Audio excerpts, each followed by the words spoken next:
Welcome back. My last guest arrived with 1 minute to spare.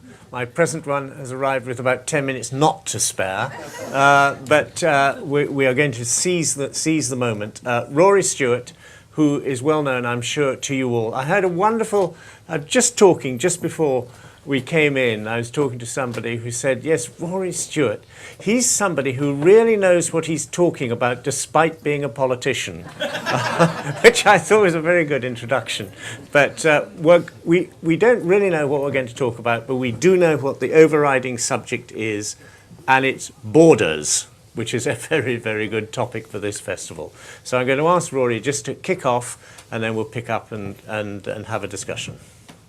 Well, thank you all very, very much indeed for coming. My first very big apology is that I don't really have a map, and I'm going to be talking about borders. So I think rather than irritating you by pointing to this map that you won't be able to see, I'm going to have to do my best to try to describe the map of the area I'm talking about and hope that you can imagine it. It is an area which should be relatively familiar to you because it is indeed the English-Scottish border, not very far from here. And just before we get on to more of a conversation, debate with Magnus, I just wanted to lay out a couple of very early thoughts about the border. And of course, the reason I'm laying out these thoughts is indeed there is a suggestion that next year in September we may indeed end up with a very serious border between England and Scotland again. So I want you to begin on the Solway Firth. How many people in this room have been to the Solway Firth? Oh, look at that. Wonderful, wonderful. Okay. So imagine yourself standing about half a mile off the north coast of England in the Solway Firth, looking at the Scottish shore. So behind you, 30 miles of England. In front of you, about 40 miles of Scotland.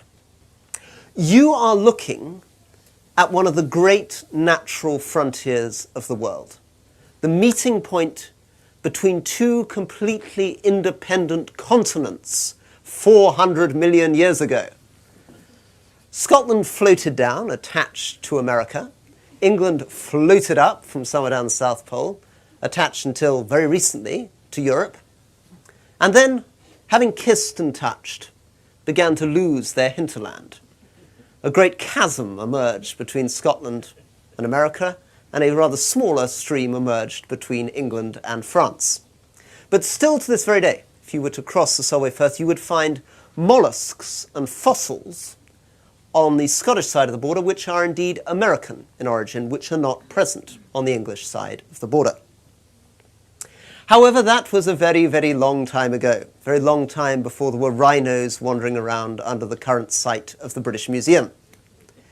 When we move forward into the beginnings of known history, which is really the arrival of the Romans in Britain, there are no frontiers or borders of that sort. And the basic contrast I want to make is between what I will call very vulgarly a natural border and an artificial border. The Romans turn up and there are umpteen different groups, different gens, different nations, different tribes. We know that with 3 kings sitting in Kent alone. Ptolemy lays out about 12 little tribal groups up in what's now Scotland. But even that list isn't complete. Every time we uncover a new milestone somewhere near Penrith, as we did in 1994, we discover a new Iron Age tribal group, in that case, the Carvetii. And in a recent article from 2005, an academic has identified a now not even named Iron Age group just south of Emont Bridge adjoining the Carvetii. These were people who we believe, sitting in their Iron Age forts, were not really in charge of territory so much as people. What do we mean by this? Well, let me then jump you one more step down from the Solway Firth, which is obviously here, showing Magnus here so you can see what we're doing, down to where I live, which is my cottage just south of Penrith. Now, my cottage, just to give you an idea of this fungible universe in which we live, has not always been in a world, as you can imagine, in which there were naturally occurring species called England and Scotland. My cottage found itself initially in the tribal territory of the Carvetii, then it found itself in this to date unnamed new tribal territory, recently identified by this scholar. Then it found itself as part of the Romano-British kingdom of Reged. Fast forward about 50 years, it found itself part of Northumbria. 100 years further on, it found itself on the edge of a Viking kingdom ruled from Dublin. Things seemed pretty straightforward. In 926 AD, with Athelstan of England came along and put my cottage firmly in England, putting the English frontier at Emont Bridge, 2 miles north of my cottage.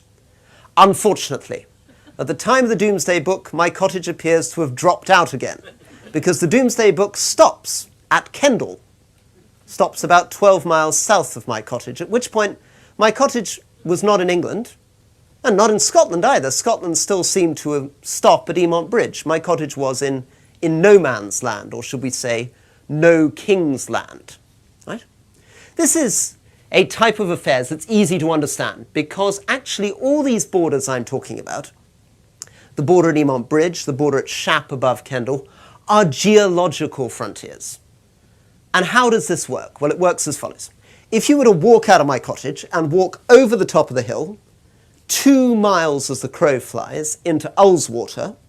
How many people here in this room have been to Ullswater? Hey, brilliant. Okay, that's very good. Okay, walk over the top of the hill from the Lowther Valley into Ullswater. You cross a border between where I am, which is on the edge of sandstone and limestone, into the volcanic ridges of the Lake District.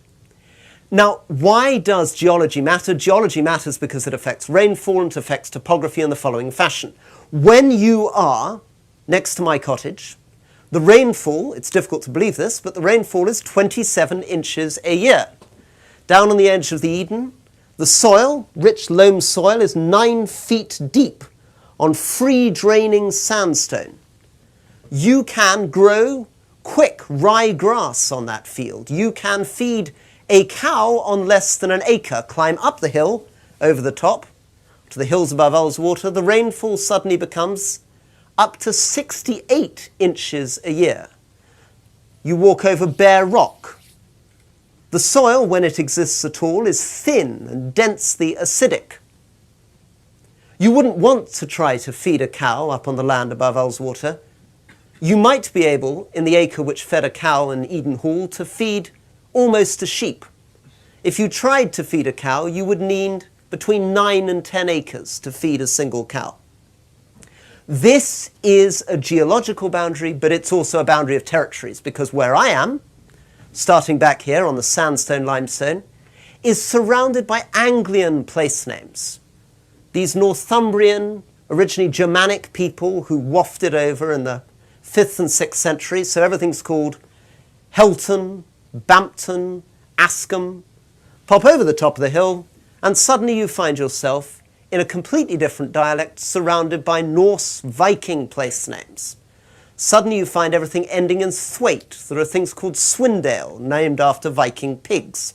Why? Because the geology drives a different agriculture. In order to survive in Ullswater, you have to tear these rocks out of the soil. You have to build dry stone walls. You have to cut relentlessly into the rushes and the bracken. You need to heft your wild, tough sheep to the hill and hope that their manure burns off some of the reeds. You have to drain continually. This kind of back-breaking work is the work of the Viking Norse settler. It is not the work of the Anglian down here on the sandstone, limestone plain. And then, and I'm going to finish soon, everything changes. Everything changes because the Romans arrive. And the Romans draw a straight line, a mathematically straight line, like this across the border. We know this kind of line. It's the kind of line we associate with colonial empires. It is exactly the same straight line that I, when I was serving in Nasiriyah in Iraq, looked across at Saudi Arabia, the line drawn by Gertrude Bell with a ruler. 80 miles straight, totally ignoring any features of topography, geology, through marshlands, through fields. We can now see from aerial photography there were Iron Age ploughs running under the line of what became the Roman wall. They went straight through the middle of fields. The Carvetti, my favourite people, this Iron Age tribe who lived near my cottage, 40 miles south of the wall, were unlucky enough to have a sacred shrine to their god Cosidius, which ended up being marooned 7 miles north of the Roman wall in Bewcastle. They were cut off by this structure. And what were the features of this artificial structure? Well, all these features, which I'm now going to enumerate, are features which oddly, and this is the paradox which I hope we can discuss today, oddly enough mean that an artificial frontier is much stronger and more permanent in the formation of identity than a natural frontier. Right? We like to believe, intuitively, that somehow geological natural frontiers are more powerful. What the Romans discovered in this country by building that wall, and of course what I'm about to suggest through building that wall, creating ultimately the distinction between England and Scotland, is that the artificial frontier creates sovereign nations, and through the creation of sovereign territory creates identity. So what is this Roman wall? Number one, arbitrary. Number two, enormous. This is the most astonishing construction you can imagine. Walk along that wall, every 300 yards is a tower, every mile a castle, every 7 miles a fort containing between 500 and 1,000 soldiers. Approach the wall, not running along it, but come towards it perpendicular from Scotland, you find yourself facing, initially, a 15-foot mound, an 18-foot ditch, a straight 20-foot area which was laid with spikes, then the wall itself, 14 feet high, over the top of the wall, 2 military roads, behind them another ditch, and an even huger construction called the Vallum, nearly 20 feet high, and beyond those a line of other forts, because the Roman wall is not just a wall. It's a huge chunk of territory dividing the south from the north. On the south side are Roman people. You pay taxes. Ultimately, you become a citizen. You're conscripted into the army. Further south, there are villas, there are bathhouses, there are procurators to look after you. There are official religions, there are temples. North of the wall, it's not quite clear what's happening. North of the wall, of course, there are objects. The Romans shift up and down again, up and down again. So Agricola pushes north. Septimus Severus pushes north. And as they do so, certain bits of detritus are left around. But ultimately, it never becomes, in the same way as the territory south of the wall, part of Rome. You are a barbarian. If you want to come south of that wall, we know this from the German frontier, you can only cross the frontier with special permission, unarmed and escorted by Roman troops. And this is only granted to you if you are from very particular favoured tribal groups. Along this wall too, weirdness, Dacians, Sarmatians. At one point it appears that we have Spanish on the western end of the wall, Tungrians and Batavians in the centre, people using African cooking pots, people who use strange things from the edge of the Black Sea, something called a falx, which is a killing item made in the shape of a sickle, all laid along this wall, dividing these kingdoms. And somewhere pushing the whole thing to keep going, 10,000 soldiers for 300 years, driven by the insanity of empire, the insanity of occupation, the desire of the Roman army to justify its own existence by inventing threats that don't exist. What we would today call a military-industrial complex. Vietnam, Iraq, Afghanistan written large, and on a much, much larger scale.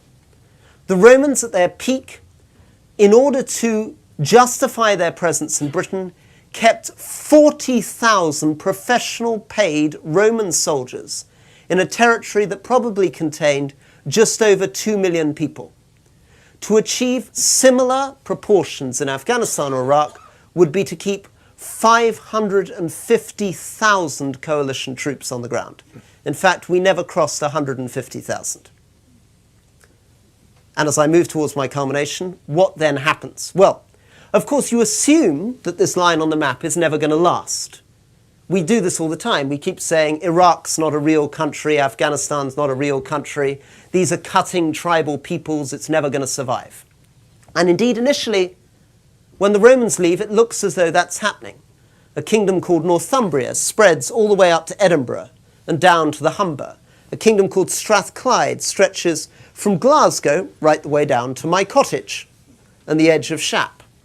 But gradually, as this peculiar bunch of people from Ireland, called the Scots, begin to push south, and a peculiar bunch of people called the West Saxons from Winchester begin to push north, they squeeze these middle kingdoms out of existence, and the line they find turns out to be, at the precise point of the Solway, the precise point of the Roman wall.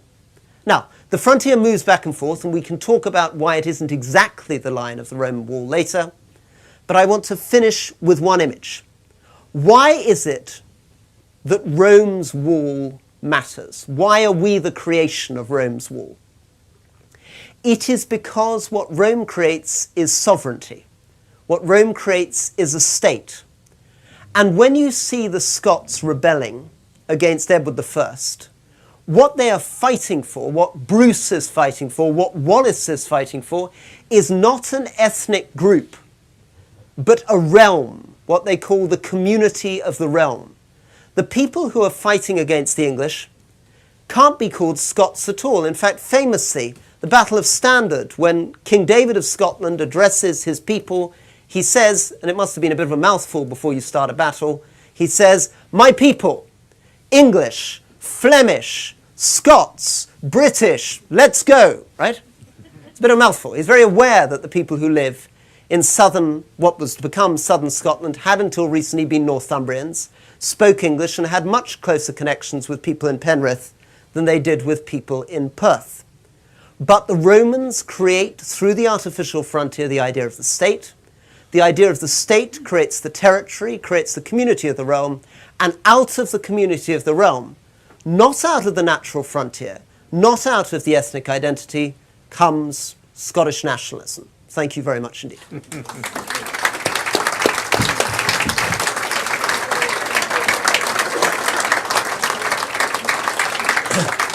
Well, I think that's what you call a tour de force. Brilliant. Can we just roll sort of forward? I know you've been walking through the Scottish borders, talking to a lot of people. Let's accept your thesis that the wall itself creates its own version of nationality. Is that border then, in your view, still as defining a border as it once was in terms of people's identity and what they feel themselves to be? Okay. This is an amazing question. As Magnus says, I spent 40 days last summer walking along the border. So I walked out to the west coast, back to the east coast, back to the west again, and then finally north. I started with an idea that, in fact, there was really no border. And of course, I have a self-interest in this. I'm a Scot representing an English constituency who wants to believe that there isn't really much difference, that essentially there's a British nation. And therefore, I get very excited by the kingdom of Northumbria, the kingdom of Cumbria, these 700 years of lost, vanished kingdoms that defied the border. I actually found, however, through the walk, how wrong I was. I found how strongly, within about 100 yards of crossing the border, people felt Scottish. And indeed, of course, as we all know, how strongly the accent changes on the exact moment of the border. Yet, it remains a curious border. And to come back to this idea that actually what really creates the energy of borders are the energy of states, the ambiguity of the Scottish-English border is an ambiguity of union, having a single parliament, while still having independent Scottish institutions. And my guess would be that were you to have an independent Scotland, that border would feel much rawer and much more present. Now, I know that this is controversial. I was at a conference with Magnus on Scottish nationalism where various people challenged me on this and said there will be no real border to speak of were Scotland to go independent. My belief actually is that the creation of a border, allied to the creation of a sovereign parliament and national institutions, begins to reinforce quite quickly a sense of separate identity. And you would feel, in a way that you don't today, so having started thinking there is no border, then thinking actually it's quite stark, I began to realize nuances. One of the things you realize if you talk to a Canadian, for example, or indeed any of us when we go on holiday, there is, it seems to me, a difference between being in your own country and in somebody else's. Even if the other country is as developed, as respecting of rights, as advanced, nevertheless, the millimeter you cross that border, you cease to be a citizen. It's no longer your government. You can't complain about the government. I at least feel in exactly the same way as if you were the person who'd elected that government. You've no longer elected it. It's no longer yours. Your attitude towards its army begins to become subtly different. If you're arrested by the police, I find, having been arrested by the police in a number of countries, I don't feel as comfortable, even in France or the United States, with the police as I feel in Britain. By this, I don't mean any insult to the French or American police. I simply feel that as a citizen, my attitude towards my own police force is subtly different from my attitude towards somebody else's police force. So that's a sort of wombling way of saying there is a border, but I think it could become much starker. And therefore, as you are also represent a party which is committed to a union which regards that border, well, it accepts it, nevertheless is not necessarily the defining part of that union.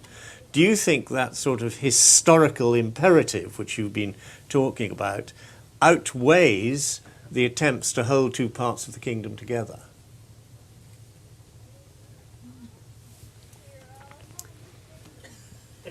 I don't know. I don't know. I mean, I suppose I'm becoming more gloomy.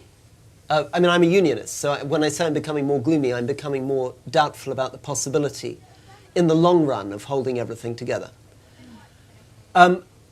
Because what I think holds a country together is a sense, and this comes back to my idea of what matters really as shared state institutions. So what I think held Britain together was a pride in Britain, which was also a pride in British institutions. A pride in a British army, a pride in a British parliament, a sense which was available, I think, to Scots in the 19th century that being part of Britain was an opportunity to participate in something magnificent, where you might feel that, I don't know, if you were Adam Smith going to Oxford University, that was something to be proud of, that you might want to claim Oxford University as part of your country, despite the fact that you were a Scot, that you enjoyed the ambiguities and possibilities there. My sense is that we're losing faith in Britain. Britain doesn't make much sense. And the great edge that Scottish nationalism has, its attraction lies in the fact that there is no British nationalism really to speak of now. It's falling to pieces so quickly. That the Olympics opening ceremony is not a sufficient replacement for the kinds of forms of British nationalism that existed in the past.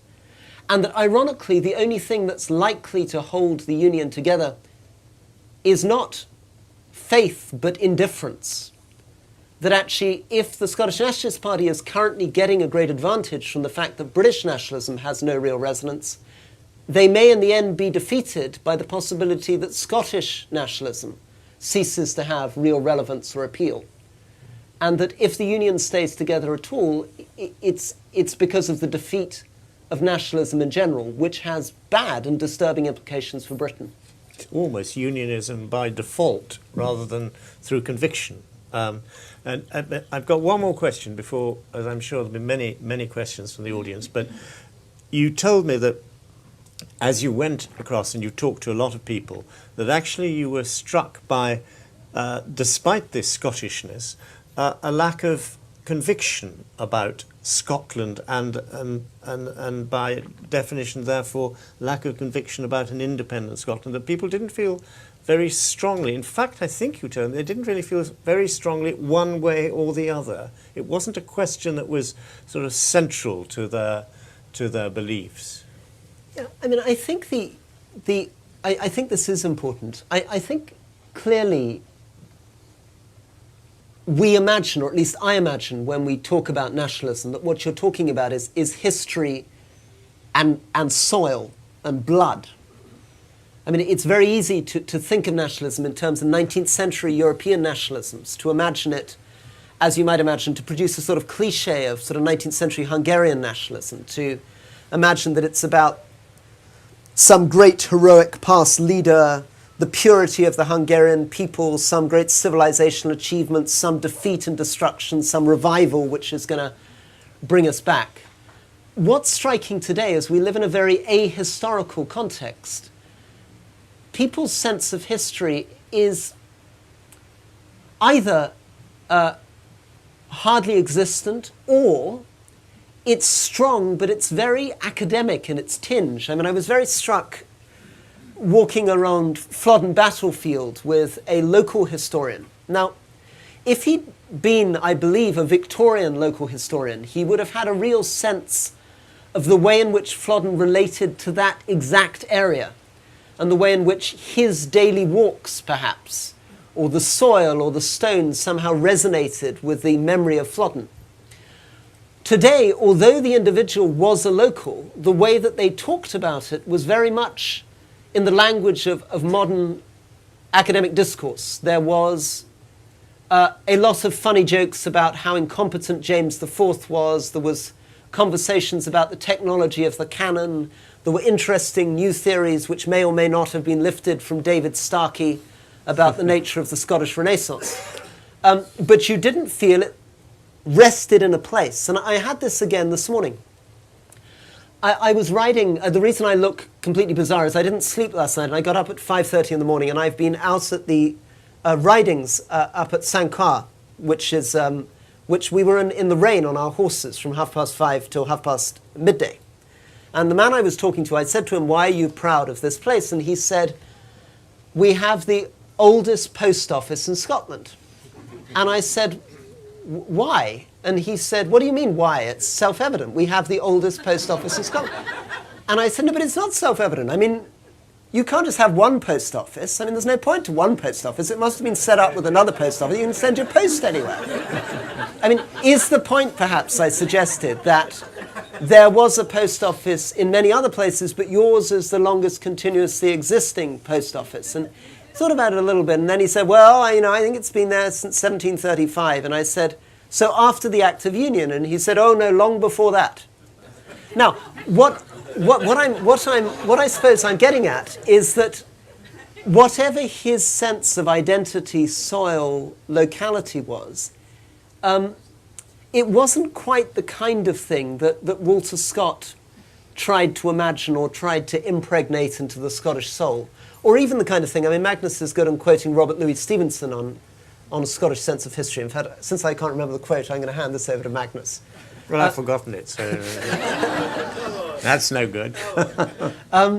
But it strikes me that has gone, and so whatever remains in Scottish nationalism can be, when I interview people, I've interviewed now, I've got 120 hours of tapes, and a lot of the time people are not talking about blood and soil and history and landscape. They're talking about the miners' strike and Mrs. Thatcher.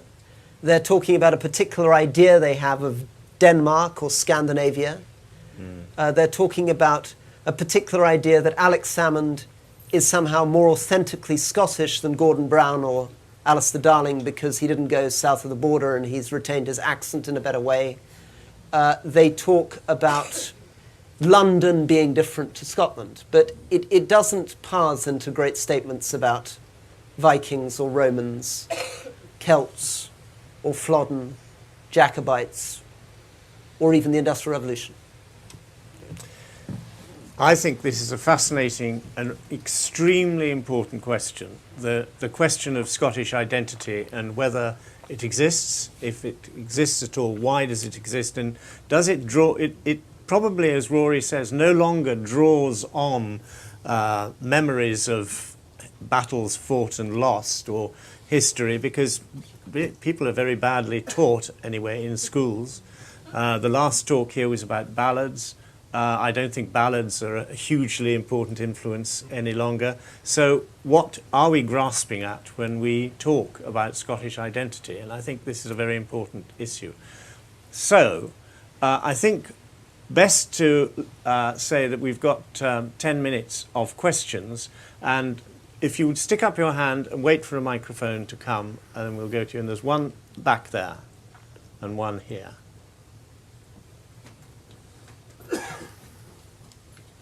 Can you? Right over there.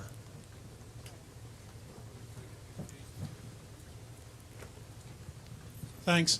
I want to talk about walking a bit, actually, partly because it struck me that, given that culture is largely responsible for determining Scottish identity, and Burns and Walter Scott, our two greatest creators of that identity, were both great walkers. And down in England, I think a lot of the English identity is defined by that era of war poets, Brooke, Gurney, Edward Thomas, who were terrific walkers. Whereas today, perhaps our culture is defined more by people who stay in cities, don't walk, live in cities, write about cities, and write about international things in terms of our theatre, our poetry, our filmmaking. Is there a link, do you think, between walking and the way in which culture defines our identity? Yeah, I mean, I think very, very strongly. So you're right, of course. A lot of what formed English nationalism, Scottish nationalism, British nationalism came out of people who walked and wrote about walking. The point about walking is that you travel very slowly through generally an intensely rural landscape. I mean, most walkers, and certainly most poets who walked, tended to avoid walking through urban or suburban spaces very much. They liked walking because it allowed you to leave roads. It allowed you to cross remote and desolate hillsides. In doing so, they learnt to see different kinds of things in the landscape. So to start with a local figure from Carluke, Roy, General Roy, who was a great traveller in Scotland in the mid-18th century. For him, what he saw as he walked through the landscape was an obsessive concern with Roman remains. So that was really a tradition that stretched from 1580 to about 1750. Camden, too, when he produces a map of Britain, every place name, if he can, is a Roman place name. He sticks the names of Roman tribes and Roman forts all over his map of Britain in 1600. The next phase, of course, is more interesting. It's the phase of Walter Scott, where Scott, drawing on things that have happened in the past, begins to find things which are not so much Roman in the landscape. He begins to weave in more aggressively oral history. You know, he invests very heavily as a young man, of course, in collecting ballads and links those into landscape. So he turns up, actually not on foot, but on a pony and trap in Liddlesdale, but weaves in very strongly that oral history which he gets from walking cottages. Now, the response to that from the Romantics, though, is odd. What's odd about the Romantics is for them walking, although important for Coleridge and Wordsworth, in fact central to their identity, isn't really about nationalism at all. Very, very striking is that although Wordsworth says in the Preludes that he was tempted as a young man to write a great poem about William Wallace, he never actually does so.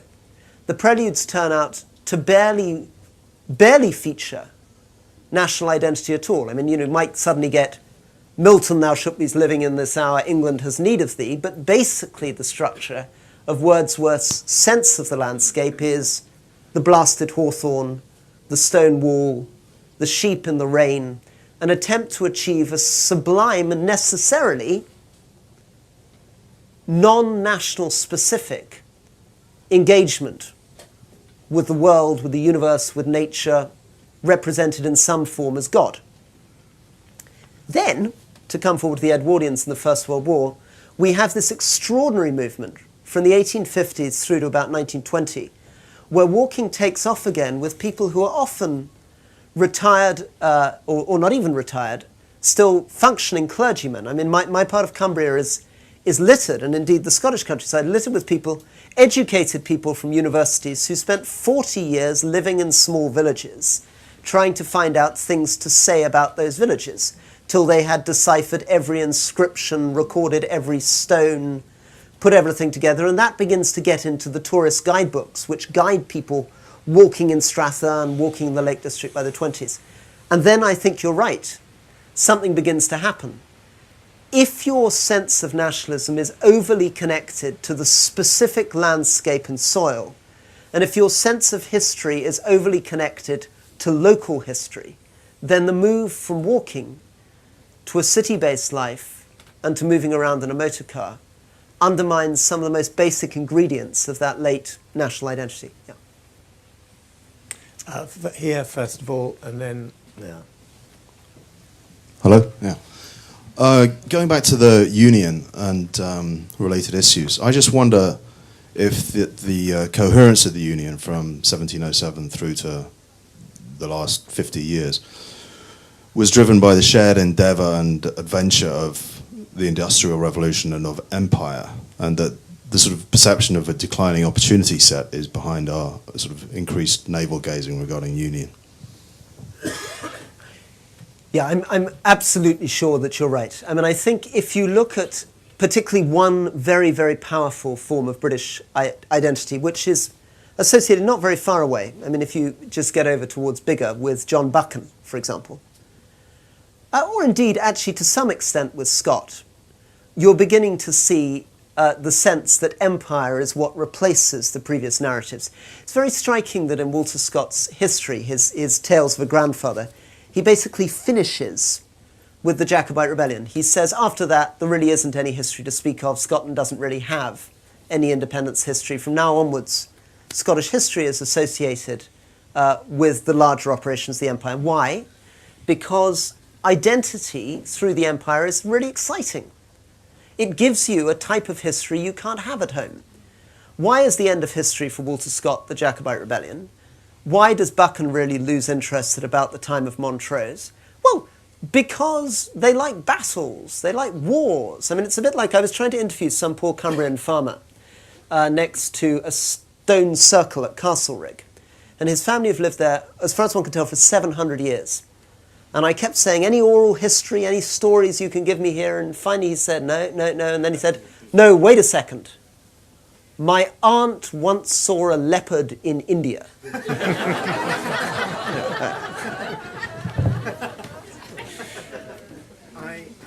wonder to what extent your thesis would change, would have changed if your cottage, rather than being in Cumbria, was, say, a house in Berlin or currently on the West Bank.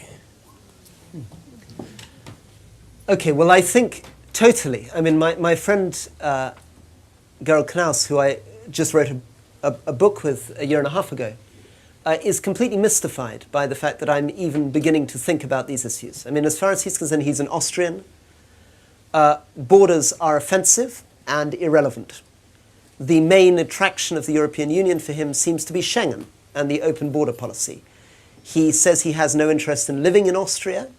He finds Austrian politics boring, and he thinks that's a good thing. He thinks it's good they're boring. He doesn't want having to do with them because they're boring, but he thinks that's a sign of civilization. And he would think that this entire conversation that we're having is completely bizarre. That there are elements of it that sound sinister, because they would be reminiscent of 19th century discourses on race, ethnicity, and nationalism. But there are other elements of it that he would just think are trivial. And what he would actually conclude, and I think this may be an important part of what's happening with Scottish nationalism, he would say all that's happened is the European Union. That Scotland is a region that's worked out that if it becomes a state within the structure of the European Union, it has more access to the goodies that the European Union can deliver. And that where Scotland goes, Bavaria will follow. I must again just sort of insert one thought that Rory sort of hasn't mentioned, but is very much the view of the modern generation of revisionist historians in Scotland, which is to address the very interesting question of why, after 1707, Scotland continued to exist as a separate entity, because at that point it was entirely possible it was just become North Britain, and indeed that was what was meant to happen.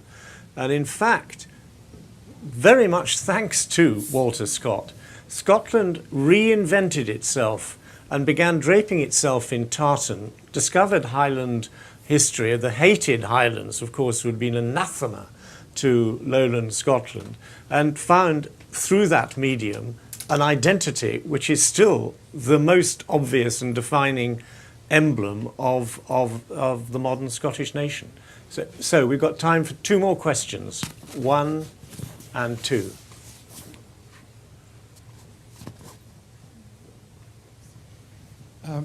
I would like to ask, when you define nationality in terms of or identity, you mentioned the soil and culture, but somehow Britain's also a community of values, and on a sort of global perspective. But there's less a debate on this.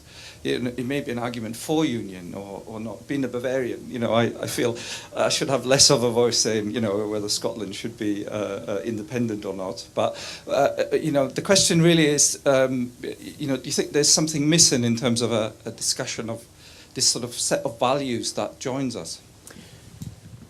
Yes, I think there is. But I think the problem is that when you try to put your finger on what those values are, it becomes very difficult to identify. And Magnus has written very well about this. I mean, traditionally we would say in Scotland, for example, that one of the defining values of Scotland is the incredible quality of the Scottish educational system. Now, it's questionable whether that's still true, right? I mean, whether these are myths that we've inherited and whether... And in fact, values in general are difficult now. I mean, it is true that if you're talking about, to go right back to the very beginning of this talk about Rome, it's very clear that that is a place held together by values. Values which really, over a period, they thought of 800 years, I mean, they exaggerate their history, bind them together. A sense that it's very easy for Agricola to compare himself to Caesar, despite the fact they live in very different generations. It's not clear to me that we live in that kind of world anymore because we've hollowed out the sphere of the public. We've hollowed out the citizen. We've lost our loyalty to Parliament or to the institutions of government. A country that has no feeling for the public sphere, a country that tends to either be interested in international events, be interested in climate change or signing up to Oxfam to help somebody at the other end of the world, or locks themselves at home and thinks that their whole life revolves around being nice to their family and bringing up their family well, and completely abandons the middle sphere, the sphere between Kofi Annan and your front door, right? The sphere that used to be the sphere of the nation, the citizen, the public sphere, is a country that's going to really struggle to produce clear values which can differentiate itself from its neighbours. There was one final question there.